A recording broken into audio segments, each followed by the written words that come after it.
Si Diego Armando Maradona, ang maalamat na manlalaro ng soccer ng Argentina na bumihag sa mundo sa kanyang talento at nag-uumapaw na hilig, ay higit pa sa isang ikon ng palakasan.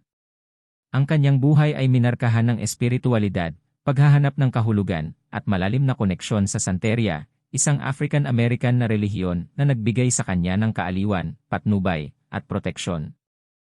Ang mga unang hakbang sa Santeria. Noong 1980s, sa panahon ng kanyang ginintuang panahon sa Napoli, nagsimulang madalas si Maradona sa mga santero sa Cuba at Italy na naghahanap ng espiritual na tulong at proteksyon laban sa mga negatibong puwersa na nakapaligid sa kanya.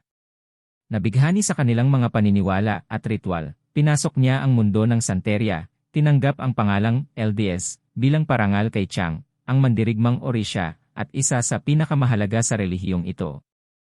Mga sagradong bagay at ritual. Si Maradona ay naging isang deboto ng Santeria, na may dalang mga anting-anting at mga sagradong bagay tulad ng mga kwintas, pulseras at angklet na kumakatawan sa kanyang mga proteksyon na orishas.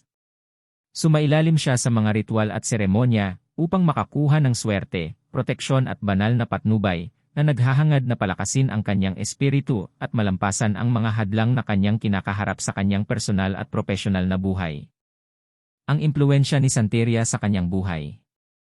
Malaki ang epekto ng Santeria sa buhay ni Maradona. Naniniwala ang ilan na ang relihiyong ito ang nagbigay sa kanya ng lakas at kumpiyansa na kailangan niya para malampasan ang mahihirap na panahon at makamit ang tagumpay sa kanyang karera sa football. Ang kanyang pananampalataya sa mga orishas ay nagbigay sa kanya ng panloob na kapayapaan, nakatulong sa kanya na harapin ang katanyagan, panggigipit at pagpuna, at nagbigay sa kanya ng koneksyon sa isang bagay na mas malaki kaysa sa kanyang sarili. Mga kontrobersya at kritisismo. Ang koneksyon ni Maradona sa Santeria ay nagdulot ng kontrobersya at pagpuna, lalo na sa mga sektor ng relihiyon at konserbatibo. Nakita ito ng ilan bilang isang anyo ng pamahiin o kahit satanismo, na kinukwestiyon ang pagiging lehitimo ng kanilang mga paniniwala at gawain. Higit pa sa mga opinyon.